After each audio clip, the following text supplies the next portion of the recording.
what's up there, yourselfers? Today I'm going to do a quick video and show you how you can test and inspect your inner and outer tie rod ends. Alright, now in this video I'll be only going over how you can test your tie rod ends, but if you need to replace them or after watching this video find out that you need to replace them, I suggest you watch this video. I'll put a link to it right here on this side of the screen so you can click on it.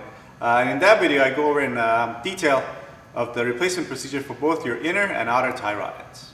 Alright, now as far as what are some symptoms of a bad inner or outer tie rod ends is, well, we'll start with the most obvious one, which is clunking when returning the steering wheel, which may also accompany looseness in steering or a delayed or poor steering response.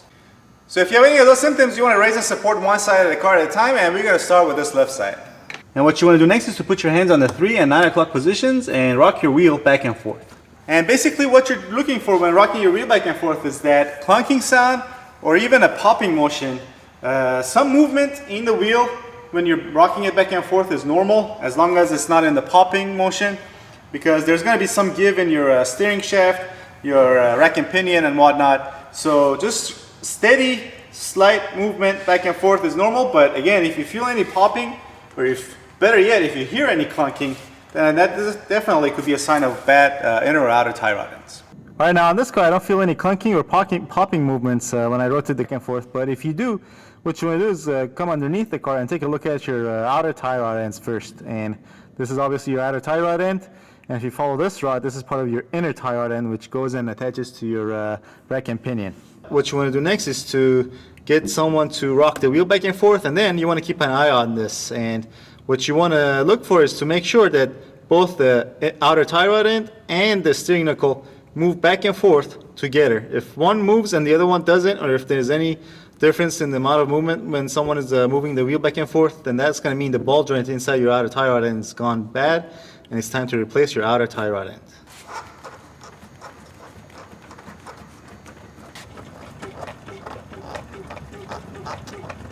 Also, something else you can do is to draw a line on both your outer tie rod end and your steering knuckle, and then when someone is rocking the wheel back and forth, you'll have a much easier time telling whether they're both moving together or your outer tie rod end is bad, and as a result there's looseness here and it moves while the steering knuckle stays in place.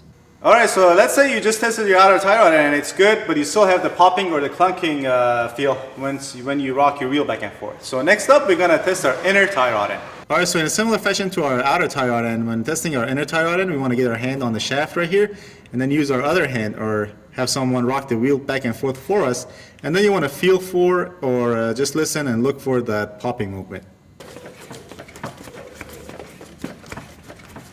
And also, again, the little movement, the steady movement you saw back and forth, that's normal play that's in your steering components.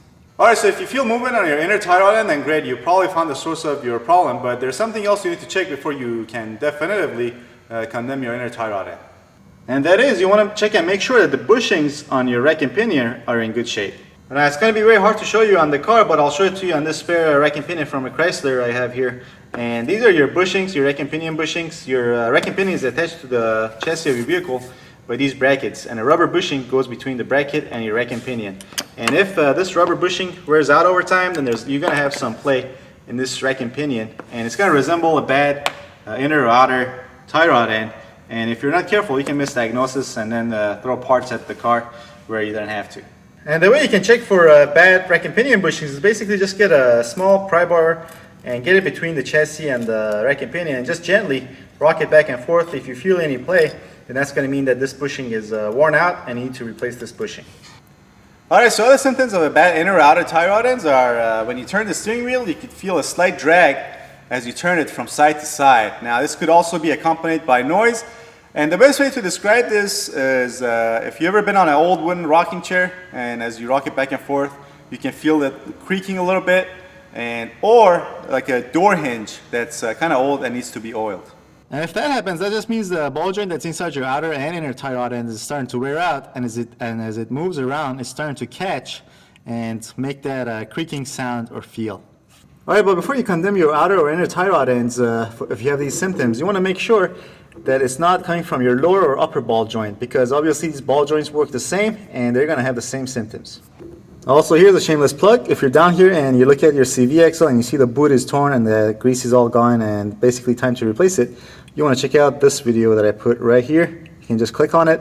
In that video, I'll show you a very straightforward and quick and easy way of replacing a CV axle.